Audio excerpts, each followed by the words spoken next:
Jemaat yang dikasihi Tuhan, presbiter yang bertugas mengucapkan selamat datang dan selamat beribadah di hari Minggu ke-8 sudah Penta Agusta. Di dalam ibadah ini kita akan bersyukur atas hari ulang tahun ke-70 pelayanan kategorial Gerakan Pemuda GPIB. Kiranya ibadah yang kita lakukan saat ini berkenan di hadapan Tuhan dan kita diberkati olehnya. Pemberita firman pada saat ini adalah Bapak Pendeta James Eri Manahardi. Ungkapan syukur dari kami umatmu atas 70 tahun penyertaan dan campur tangan Tuhan Yesus, pemuda agung dalam persekutuan, pelayanan dan kesaksian Gerakan Pemuda GPIB. Usia 70 tahun ini syarat dengan kesaksian tentang dia yang menghimpun, menggerakkan dan berkarya di dalam dan melalui Gerakan Pemuda GPIB. Patutlah perayaan dalam ungkapan syukur ini kita adakan bagi Allah. Ternyata dunia berubah lebih cepat dari yang diwacanakan. Tahun ini pandemi melawat, membawa kedukaan dan kekhawatiran, tetapi juga menumbuhkan kehidupan dan memberikan pengharapan baru. Situasi ini menjadi titik balik untuk melihat ke depan dan lebih menunjukkan citra diri dan kemurnian iman serta panggilan pengutusan kita sebagai tentara Kristus untuk mewujudkan damai sejahtera. Segala sesuatu terjadi begitu cepat dan kita ada dalam percepatan ini. Ketika sebagian dari kita gagap, sementara yang lainnya sama sekali belum siap, kitalah yang harus tetap terjaga membaca perkembangan. Ketika duka membuat banyak jiwa merapuh, sementara perjuangan untuk bertahan hidup masih panjang. Pada pergerakan kitalah dunia ini berharap. Walaupun raga ini terkurung dalam ruang gerak yang serba terbatas, tetapi Allah sumber hikmat mengilhami kita untuk keluar melalui celah digital, meretas jalur baru, jalur dunia virtual dalam inovasi dan kreativitas.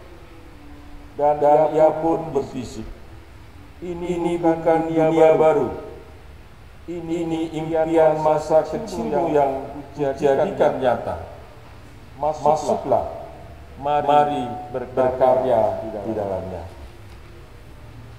Jemaat Tuhan, mari kita berdiri, kita memuji Allah Maha Mulia yang hadir di tengah-tengah persekutuan kita dengan menaikkan nada syukur bagi kemuliaan namanya.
Tuhan, mari kita habiskan ibadah ini. Pertolongan kita adalah dalam nama Tuhan yang menjadikan langit dan bumi.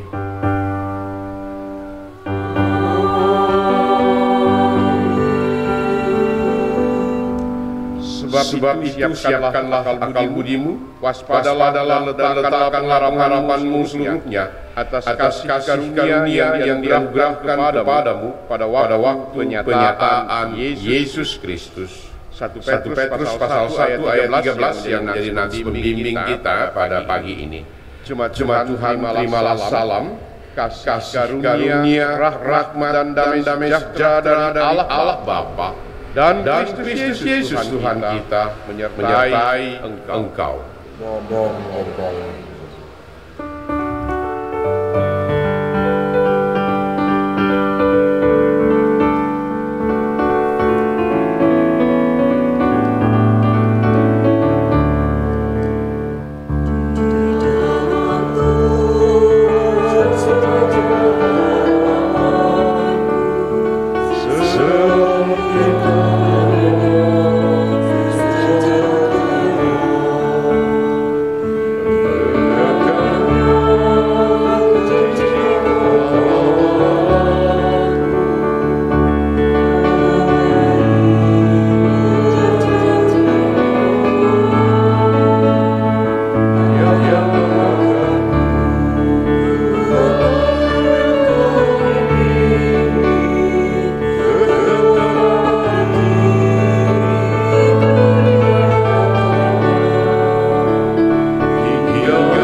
Silakan duduk.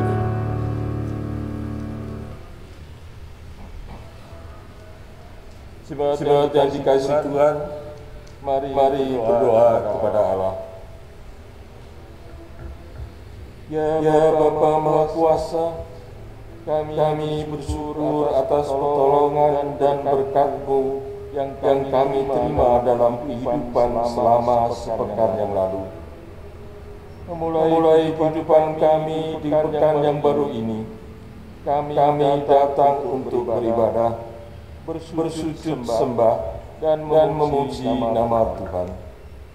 Layakan kami dan berkenanlah atas ibadah, sembah sujud dan pujian yang kami panjatkan kepadamu.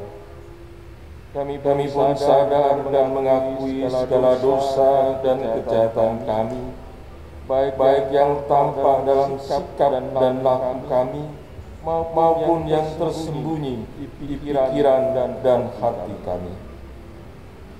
Berilah kami pengampunan dan damai sejahtera ya Bapa, serta berilah hidup kami oleh Roh Kudus-Mu.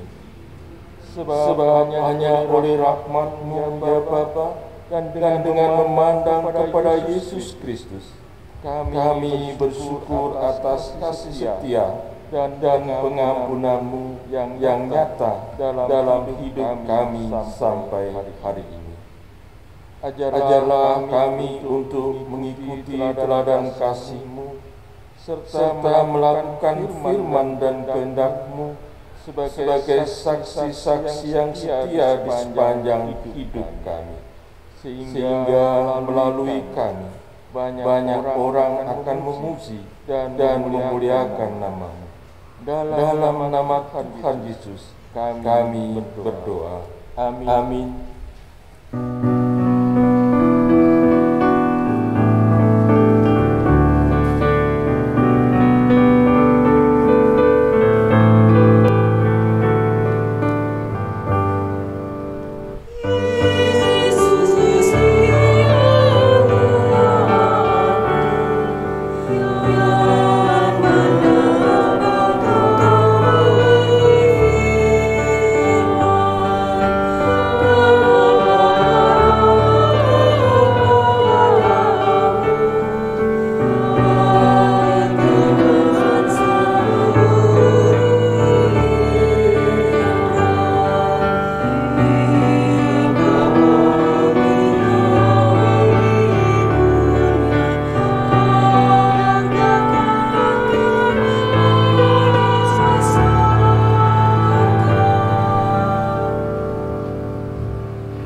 Jemaat Tuhan, mari kita masuk di dalam pemberitaan firman dan kita satu di dalam doa memohon bimbingan Roh Kudus. Mari kita berdoa. Ya Tuhan, kami bersyukur dan berterima kasih karena pada pagi ini kembali kami dimampukan untuk kami berada dalam satu persekutuan ibadah minggu. Tuhan, sebentar kami akan membaca merenungkan firman-Mu. Biarlah kiranya kuasa Roh-Mu yang kudus menguasai kami, sehingga melalui firman ini kembali kami masing-masing diberikan kekuatan, diberikan kemampuan untuk kami mampu melaksanakannya dalam hidup ini. Berfirmanlah kami ya Bapa Sorgawi, karena kami anak-anak-Mu semua mendengar. Amin. Jemaat, marilah kita berdiri. Kita menyambut pembacaan firman Tuhan. Haleluya.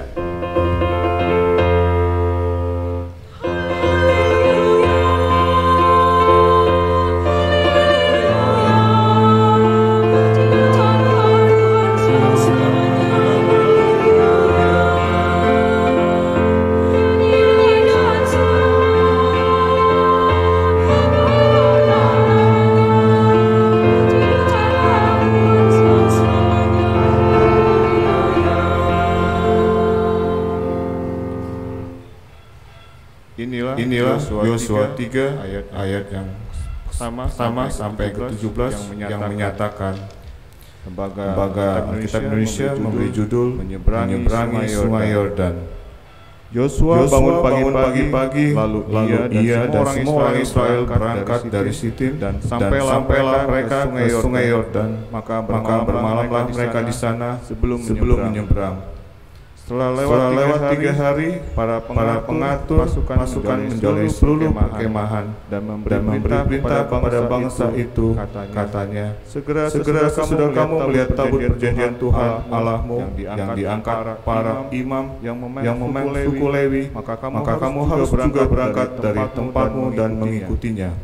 Hanya antara kamu dan tabut itu harus ada jarak kira-kira 2.000 hasta panjangnya. Janganlah mendekati, maksudnya supaya kamu mengetahui jalan yang harus kamu tempuh, sebab jalan itu belum pernah kamu lalui dahulu.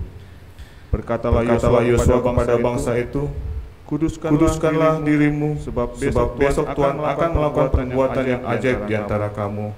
Dan kepada para imam itu Yosua berkata demikian. Angkatlah tabut perjanjian dan menyeberanglah di depan bangsa itu. Maka mereka mengangkat tabut perjanjian dan berjalan di depan bangsa itu. Dan Tuhan berfirman kepada Yosua, pada hari inilah aku mulai membesarkan namamu di mata seluruh orang Israel, supaya mereka tahu bahwa seperti dahulu aku menyertai Musa, demikianlah aku menyertai engkau. Maka kau perintahkanlah kepada para imam mengangkut tabut perjanjian itu demikian. Setelah kamu sampai di tepi air Sungai Yordan, haruslah kamu berdiri di Sungai Yordan itu.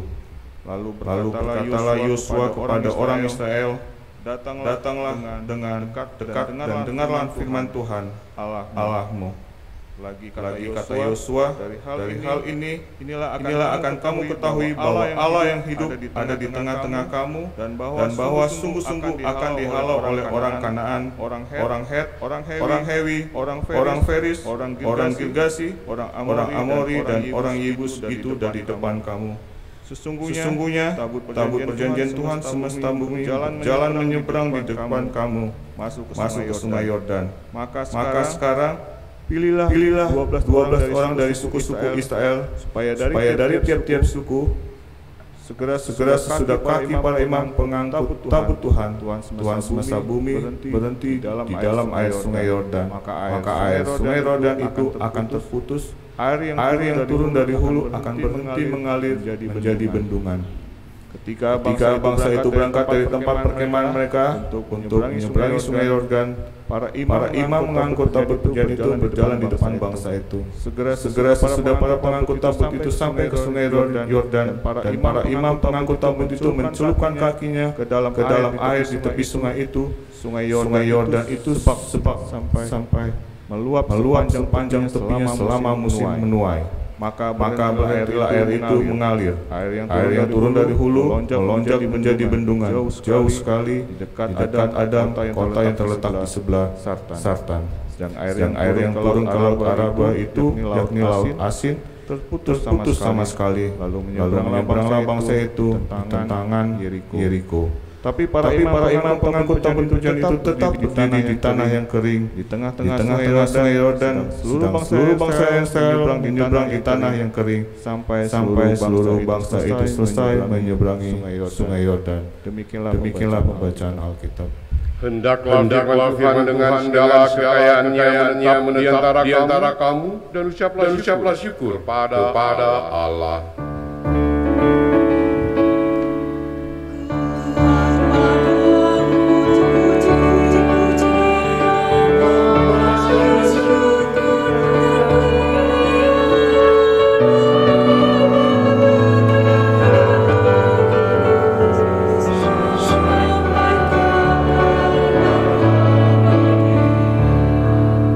Silahkan duduk. Selamat pagi Ibu Bapak, Saudara-saudara. Apa kabar? Bersyukur. Kita bersyukur pada hari ini karena kita berada di dalam tema yakin pada Allah dan firman-Nya. Berbicara tentang keyakinan, maka yakin itu lahir muncul dari dalam hati nurani kita yang terdalam. Dan dari hati kemudian dia memancarkan kepada pikiran kita, dari pikiran kemudian dia melanjutkan dengan seluruh tindakan kita. Nah, berbicara tentang hati, berbicara tentang yakin tadi, maka saya mencoba mengingatkan ada satu cerita tentang seorang anak yang kurang lebih berusia 8 tahun bernama Adolf. Adolf ini dia kurang lebih 8 tahun ketika dia duduk di jendela depan jendela di rumahnya, kemudian dia menghadap ke satu biara, yaitu biara Benediktin di daerah kita katakan bahwa di daerah Lambeck itu di Austria. Nah, di tengah biara tadi dia seringkali mendengar ada nyanyian, ada suara, yaitu bernyanyi tentang memuji Tuhan, yaitu para biarawan dan para biarawati.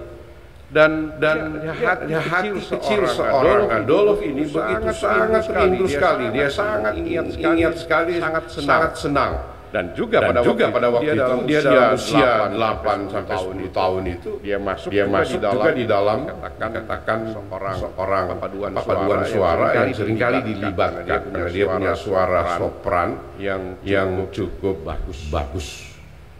Nah, beberapa tahun kemudian Adolf dia akan bertumbuh di tengah kehidupan keluarganya, di mana ayahnya adalah seorang yang begitu sangat keras dalam mendidik anak-anaknya, bahkan salah sedikit dia pakai dengan cambuk.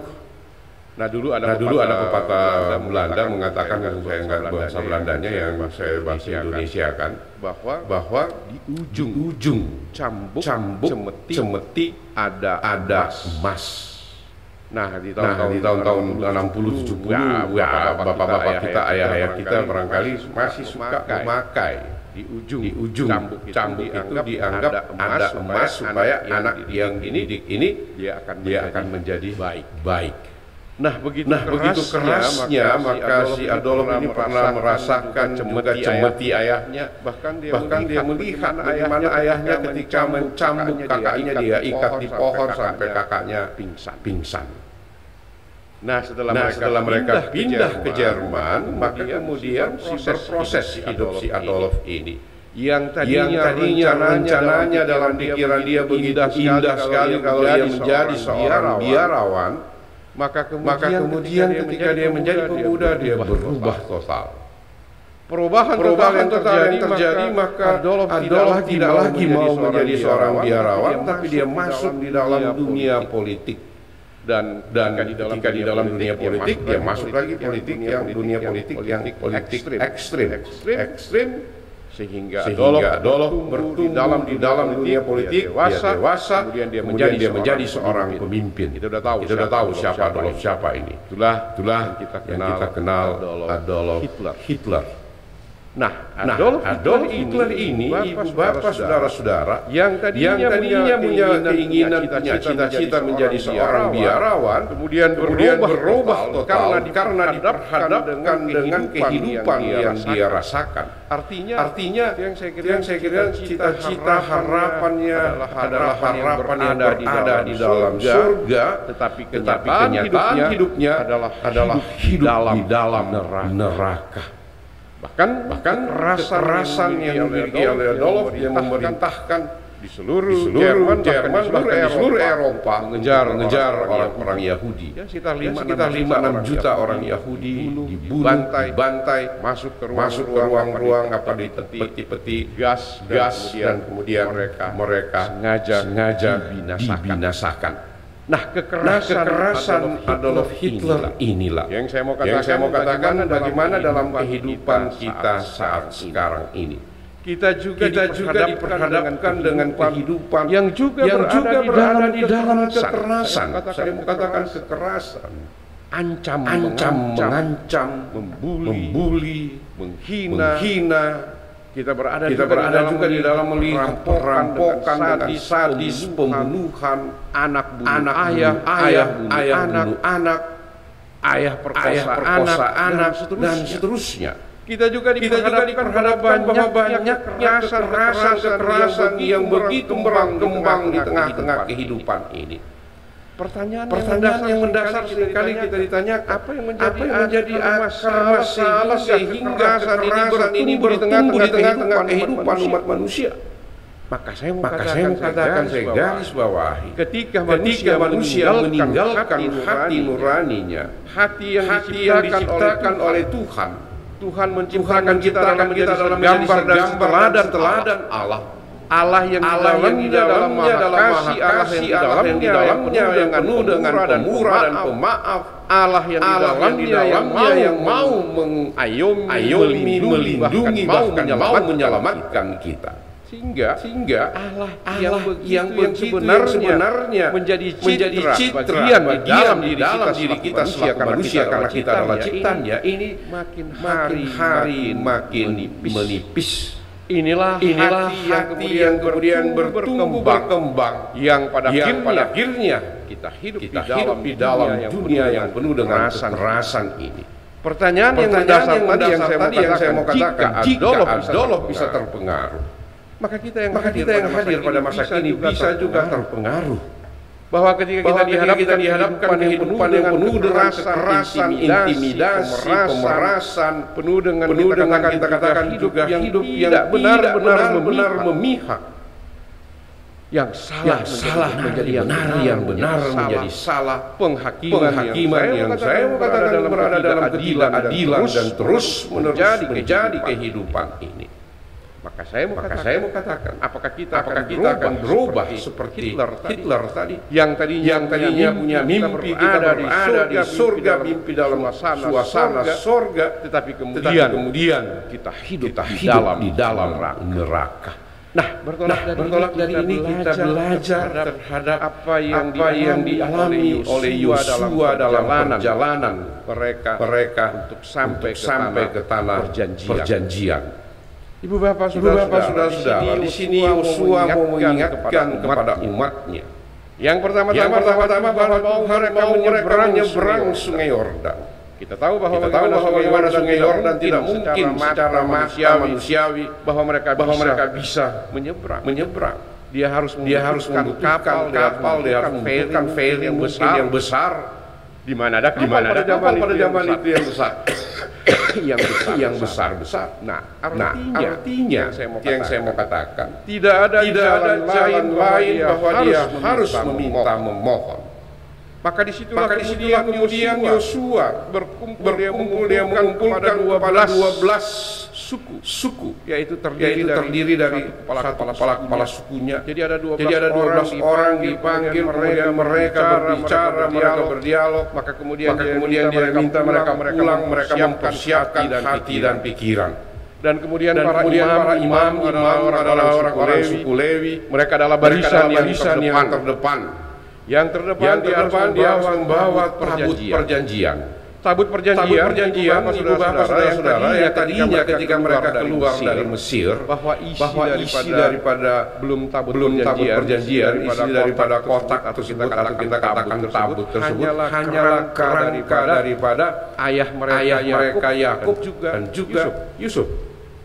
Nah, ketika mereka keluar ada yang ada di dalam tabut itu, dan ketika Musa bertemu dengan Tuhan Allah dan kemudian adanya 10 firman Tuhan atau 10 loh batu, maka itulah ditahan. Maka itulah menjadi tabut perjanjian, dan dari situlah kemudian menjadi titik tolak bahwa bagaimana umat ibadah berkiblat kepada Allah yang dianggap berada di sekitar tabut tadi. Nah, Bapak, di sini yang kita bisa belajar. Pertama bahwa di sini mau dikatakan berfokus kepada firman Tuhan.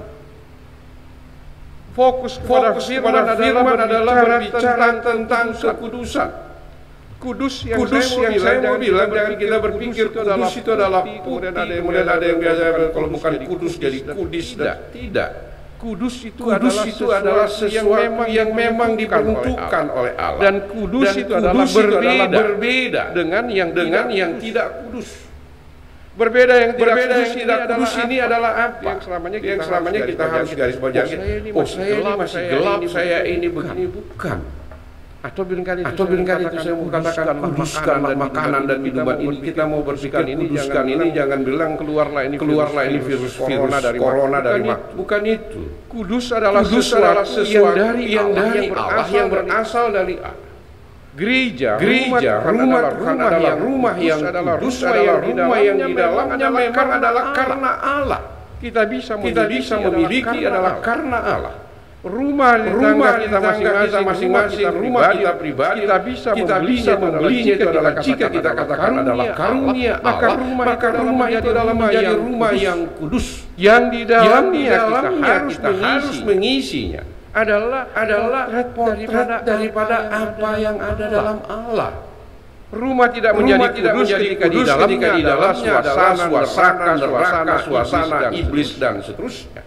Tetapi rumah yang kudus di dalamnya adalah damai, di dalamnya adalah puji-pujian, di dalamnya adalah saling menghormati, saling menghargai. Itu adalah kudus. Karena itu adalah yang sesuatu yang berasal daripada Allah itu sendiri. Nah, disinilah kemudian Yosua diingatkan bahwa umat harus fokus ke depan, disitulah tabut perjanjian dan imam yang melangkah duluan ke depan. Setelah dia fokus, maka mereka harus berada di dalam kekudusan Allah. Mereka tidak berada di dalam pencemaran, di mana mereka percaya dan sembah kepada dewa-dewa lain, Baal yang lain. Mereka harus menanggalkan semuanya itu, dan mereka harus akan melangkah ke depan dengan pasti bahwa Tuhan akan memimpin, melindungi mereka. Ketika para imam pertama yang membawa tabut perjanjian sampai di kaki pinggir pantai tadi, di pinggir sungai tadi, maka kemudian kaki mereka tidak menjadi basah. Disitulah ditutup bendungan seperti bagaikan seperti bendungan. Maka begitu tabut perjanjian ini jalan, maka mereka semuanya tidak berada di dalam. Mereka berada di dalam kekeringan sampai dengan yang terakhir. Nah, ibu bapak, saudara-saudara, berbicara tentang fokus tadi, berbicara bahwa tempat kekudusan di dalam Allah tadi, maka inilah yang kita harus katakan, yakin pada Allah dan firman-Nya. Berita ini adalah cerita tentang pengalaman bangsa Israel. Dan cerita ini juga bisa menjadi pengalaman iman kita pada masa kini. Ketika yang pertama saya katakan kita sekarang hidup di dalam dunia yang penuh dengan kekerasan tadi, penuh dengan ketidakadilan, penuh dengan kesewenang-wenangan, penuh dengan diskriminasi dan seterusnya. Sampai di manakah kita bisa fokus kepada Allah Tuhan kita? Sampai di manakah kita bisa benar-benar berada dan percaya bahwa firman-Nya dalam memberikan kepada kita kemampuan untuk menghadapi semuanya ini. Nggak segampang kita membalik telapak tangan. Tetapi mau nggak kita harus mulai belajar. Belajarlah dalam keluarga rumah tangga kita masing-masing. Di dalam kita belajar dan rumah tangga percayalah. Saya kira di dalam rumah tangga kalau sudah tidak percaya suami tidak percaya, istri, anak-anak tidak percaya, bapak tidak percaya, ibu, apa yang terjadi? Saya kira kacau balau. Begitu juga sebaliknya ketika kita berada di tengah-tengah masyarakat. Ketika ada tetangga di sekitar kita. Marilah kita membangun kehidupan yang penuh dengan positif thinking, berpikir dengan positif, tidak dengan berpikir bahwa nanti begini dan begitu.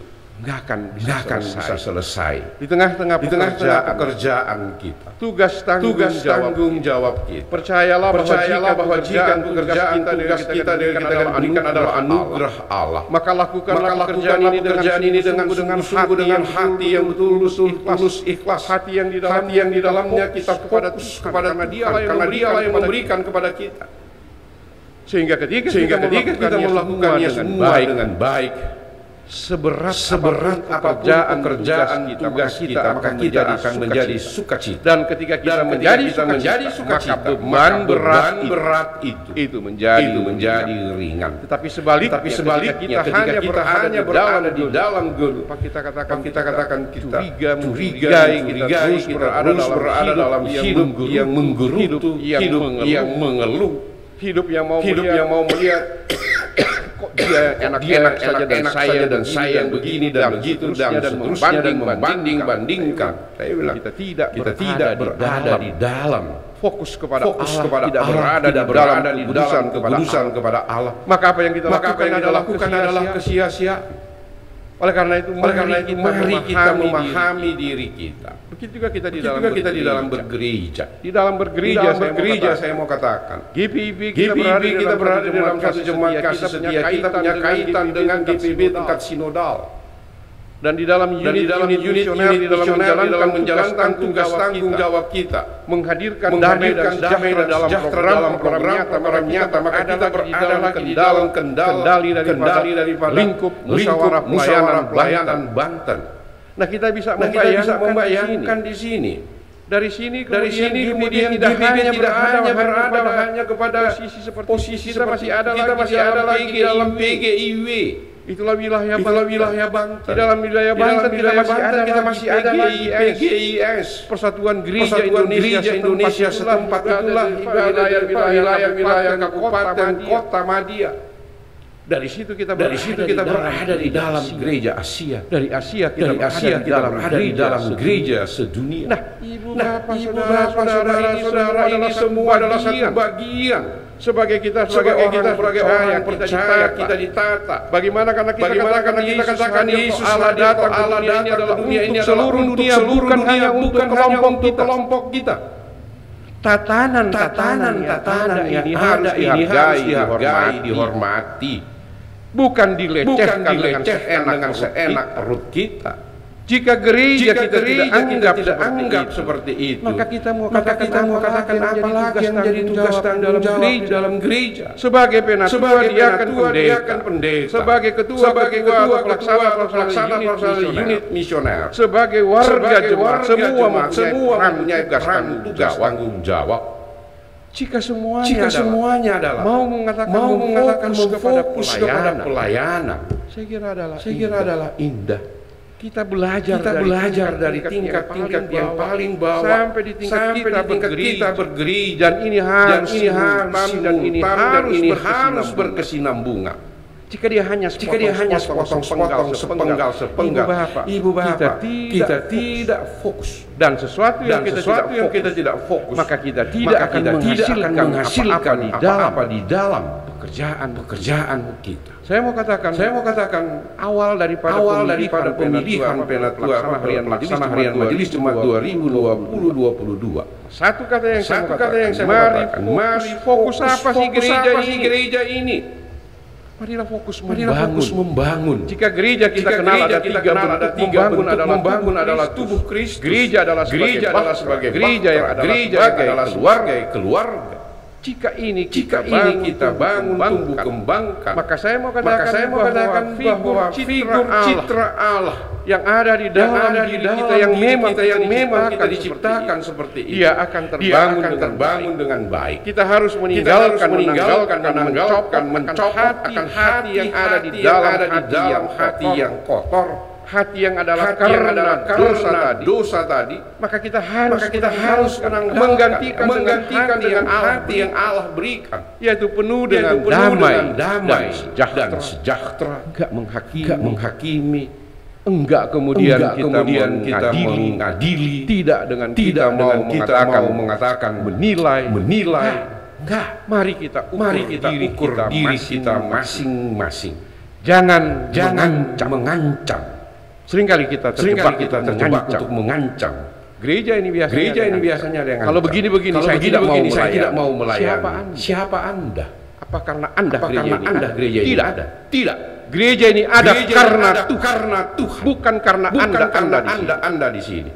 Jika ini yang kita paham, saya harus katakan keras dan tegas. Jangan coba mengancam gereja.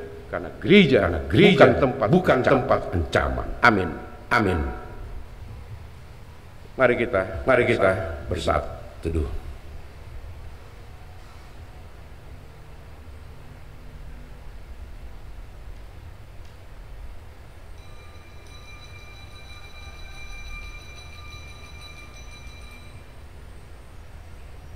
Selesai.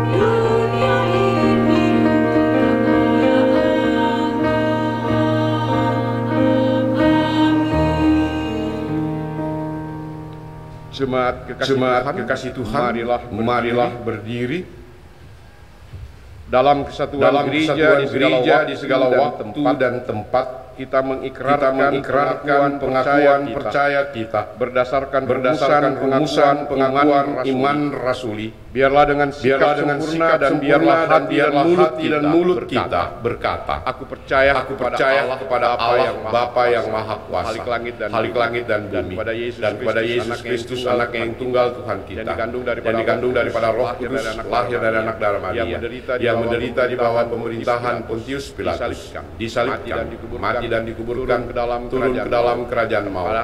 Pada hari yang ketiga bangkit pula dari antara orang mati, naik ke surga, duduk sebelah kanan Allah Bapa yang Maha Kuasa, dan akan datang dari sana untuk menghakimi orang yang hidup dan yang mati. Aku percaya kepada Roh Gereja yang kudus dan persekutuan orang kudus, pengampunan dosa, kebangkitan dari dan hidup yang kekal. Mari kita satu di dalam doa syafaat. Kami bersyukur berterima kasih kepadamu ya Tuhan, karena kembali kami diingatkan apa arti daripada yakin pada Allah dan firman-Nya. Sebagaimana apa yang dialami oleh Yosua, maka itu juga bisa menjadi bagian di dalam milik kami. Sebagaimana pengalaman hidup yang dialami oleh Adolf Hitler ketika masa kecilnya penuh dengan kekerasan, ketika ia beranjak menjadi dewasa, ketika dia menjadi penguasa, maka dia melakukan semuanya dengan penuh kejahatan, kengerian untuk membunuh, dan itu adalah bukti sejarah yang terjadi di lingkungan kami manusia. Dan juga pada hari ini ya Bapa, ketika kami masih diperhadapkan di dalam lingkungan kehidupan di dunia yang penuh dengan kekerasan, di mana ya Tuhan itu semuanya muncul karena meninggalkan Allah. Mereka tidak berada di dalam citra Allah, karena Allah menciptakan manusia adalah menjadi manusia yang baik, segambar dan seteladan. Karena dosa maka manusia menjadi tidak serupa dengan Tuhan. Tetapi dengan kasih karunia melalui Yesus Kristus, maka kami telah dipulihkan, kami telah disambungkan, kami telah disatukan, kami bisa menjadi keluarga Allah. Tetapi ya Bapa, sangat sulit kehidupan sorgawi dan diperhadapkan kehidupan neraka. Oleh karena itu, jauhkan kami untuk kami tidak seperti Hitler, mampukan kami untuk kami bisa bertumbuh di dalam iman dan percaya kami, di mana kami mau meyakini hanya kepada Tuhan Allah, dan kami meyakini akan firman-Nya, sehingga di dalamnya ya Bapa, jika kami melakukan semua dengan satu kepastian, satu keyakinan yang kokoh, dan kami tidak terjebak untuk kami saling menghakimi satu dengan yang lain, saling mengancam satu dengan yang lain. Tapi mampukan kami untuk kami berkarya untuk kemuliaan kepadamu. Mampukan kami untuk kami fokus hanya pelayanan kepada Tuhan. Mampukan kami untuk kami fokus menjadi kudus. Kekudusan di mana kami tidak mencampur adukan pengalaman, pemahaman, penyembahan terhadap roh-roh berhala, tapi kami fokus hanya berada di dalam tangan dan kuasa daripada Roh-Mu yang kudus. Sempurnakan perlindungan kami ya Bapa, biarlah di dalam perlindungan tersebut kemuliaan kepada Tuhan senantiasa kami nyatakan secara nyata di tengah-tengah kami hidup. Tuhan menyertai dan memberkati kami semua, baik yang kami hadir di tempat ini maupun kami yang hadir di rumah-rumah. Tuhan juga mau menyertai ibadah yang mereka lakukan. Bapa Sorgawi, pada kesempatan ini juga kami mau berdoa bangsa dan negara yang dipimpin oleh Presiden Joko Widodo bersama-sama dengan Wakil Presiden Kiai Haji Mahmud Arif.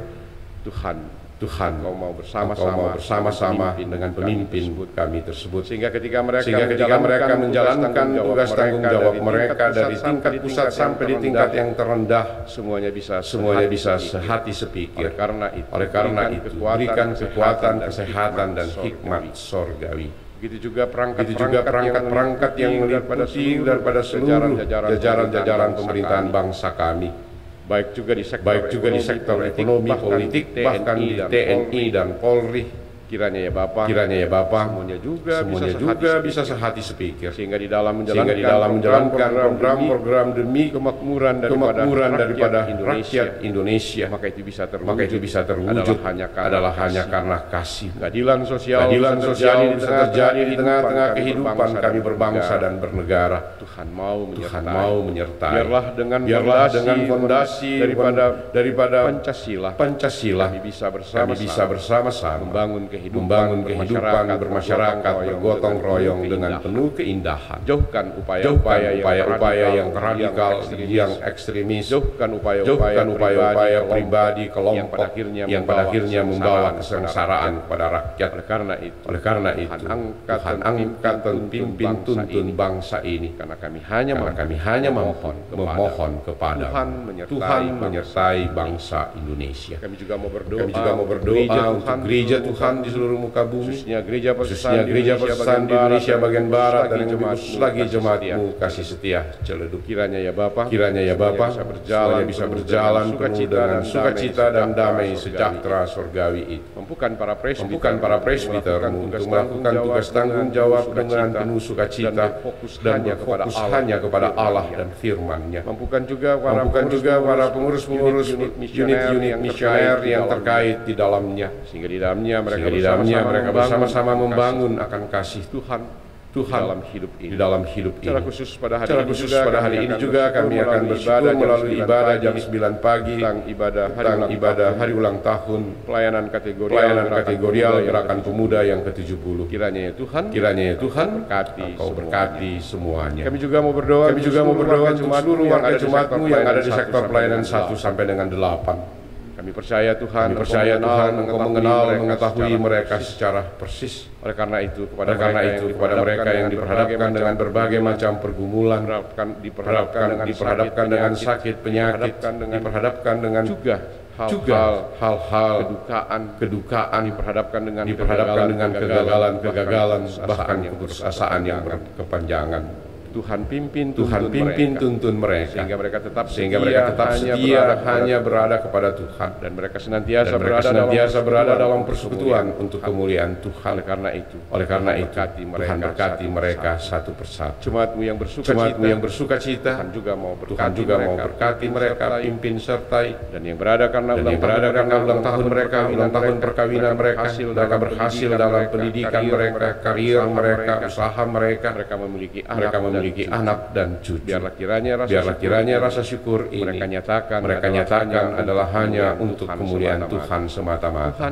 Tuhan memberkati mereka semua. Kami yang hadir pribadi lepas pribadi yang hadir di tempat ini, maupun kami di rumah-rumah ketika kami melangsungkan ibadah melalui live streaming. Tuhan hadir dalam diri kami, keluarga, rumah tangga kami masing-masing. Mampukan kami untuk kami mampu mengambil keputusan yang tepat, sehingga kami tidak terjebak di dalam ketidakpastian daripada kehidupan ini. Jauhkan kami berada dalam kehidupan yang penuh dengan kekerasan, iri hati dengki. Jauhkan kami ketika kami tidak berfokus hanya kepada Tuhan. Mampukan kami untuk kami berada di dalam kekudusan, sehingga ya Bapa bisa menjalankan tugas tanggung jawab panggilan dan pengutusan kami di dunia ini untuk hadir dalam menjalankan tugas tanggung jawab menghadirkan damai dan sejahtera Tuhan. Ya Tuhan, dalam pengasihan-Mu kami mohon. Peliharalah kami dalam kasih Yesus Kristus Tuhan dan Juru Selamat yang telah mengajar kami berdoa. Bapa kami yang di surga, dikuduskanlah namamu, datanglah kerajaan, jadilah kehendak-Mu di bumi seperti di surga.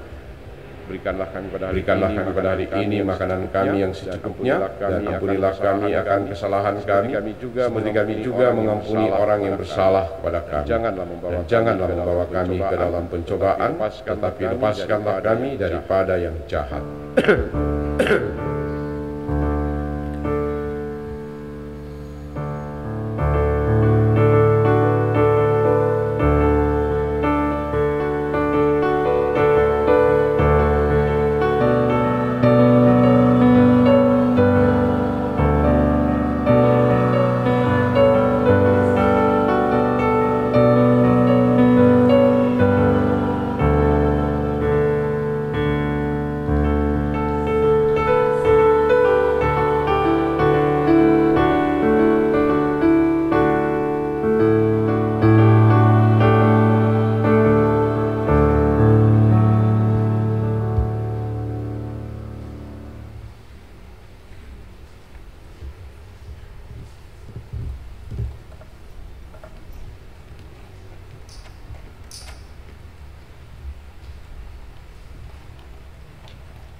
Umat yang diberkati, mari kita bersyukur kepada Tuhan atas berkat-Nya di dalam hidup kita dengan memberikan persembahan syukur. Dengarlah nasihat kita dalam Mazmur 50 ayat 23 yang menyatakan, Siapa yang mempersembahkan syukur sebagai korban, ia memuliakan aku. Siapa yang jujur jalannya, keselamatan yang dari Allah akan perlihatkan kepadanya. Tuhan memberkati saudara dan persembahan saudara.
kasih Tuhan, marilah berdiri menyerahkan persembahan kita kepada Tuhan dalam doa kepadanya. Kita berdoa. Ya Tuhan, Engkaulah yang menyertai setiap usaha dan karya kami. Karena kasih-Mu maka kami hidup berkecukupan setiap hari. Bahkan mampu mempersembahkan yang terbaik kepadamu saat ini. Terimalah ya Tuhan ungkapan syukur hati kami, serta berkatilah pengelolaannya agar berguna untuk menopang pelayanan dan kesaksian gereja-Mu di dunia. Demi Tuhan Yesus, Juru Selamat kami berdoa. Amin.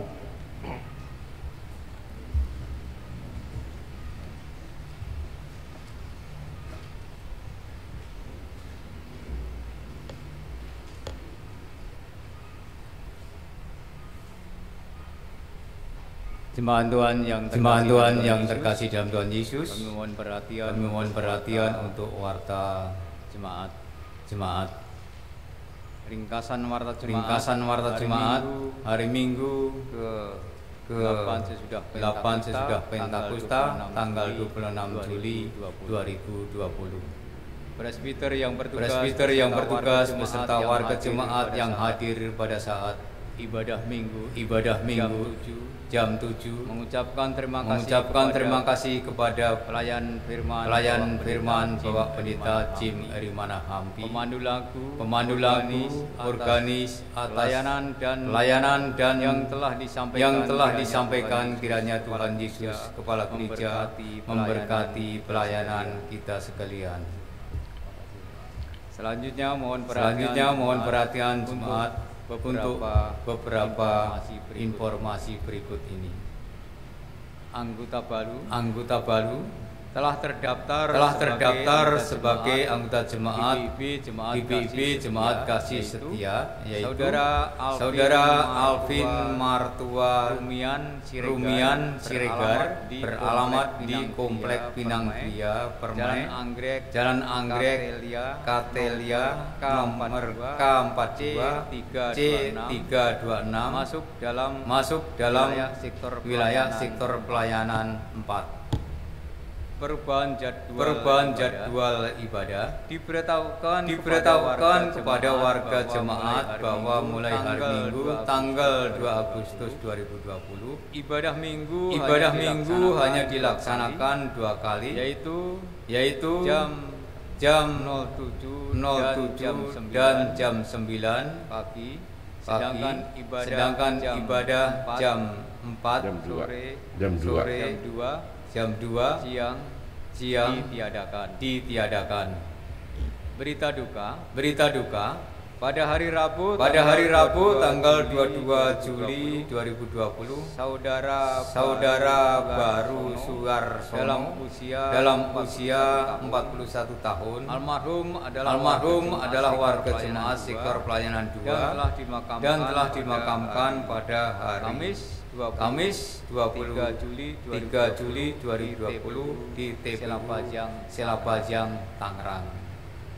Pada hari Jumat tanggal 24 Juli 2020 Ibu Heriwati Muharjo dalam usia 72 tahun almarhum adalah warga jemaat sektor pelayanan 2 dan telah dimakamkan pada hari Jumat 22 Juli 2020 di TPU Tanah Kusir. Gedung Kandang. Majelis dan jemaat GBIB Kasih Setia menyatakan turut bela sungkawa.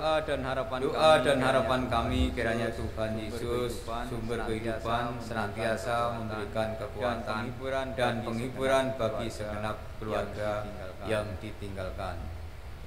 Mohon dukungan doa.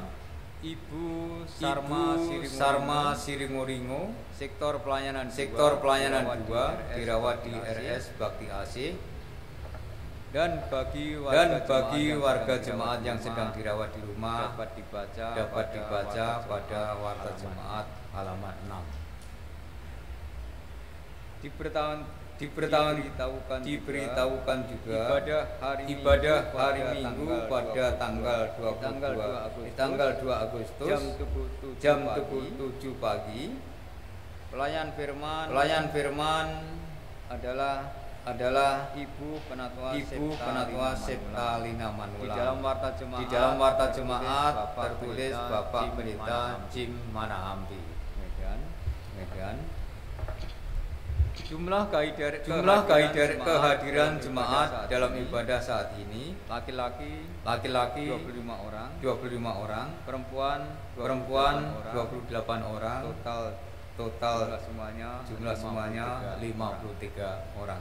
Demikian ringkasan warta jemaat hari ini. Cetakan warta jemaat dapat dibawa pulang agar jemaat dapat membaca informasi yang disampaikan dan mengikuti seluruh kegiatan pelayanan jemaat GPIB Kasih Setia Ciledug sepanjang minggu berjalan.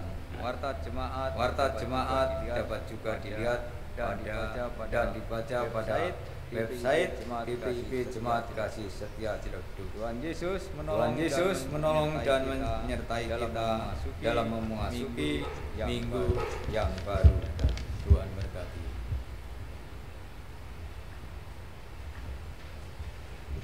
Baiklah jemaat Tuhan, mari kita bersama-sama berdiri. Kita bersama-sama mendengarkan amanat pengutusan yang kita lakukan secara gilir ganti. Biarkan rindu ini seperti tidak berujung.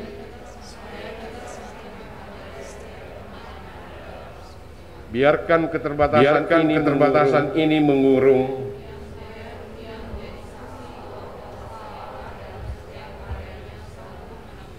Biarkan ia mengantar situasi dan keadaan yang sama sekali baru dan berbeda.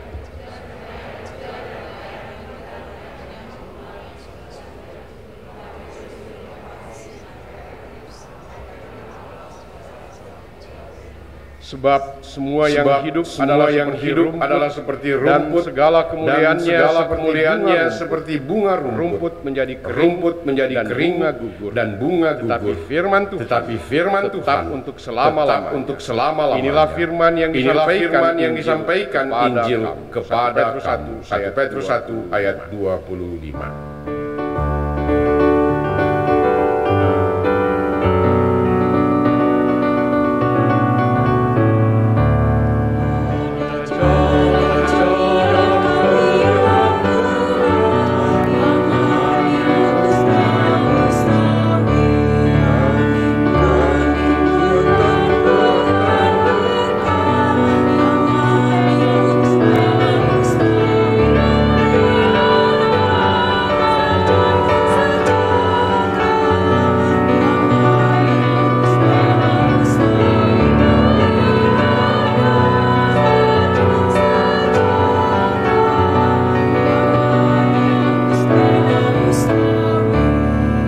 Tuhan arahkanlah hati dan pikiranmu kepada Tuhan, serta terimalah berkat-Nya.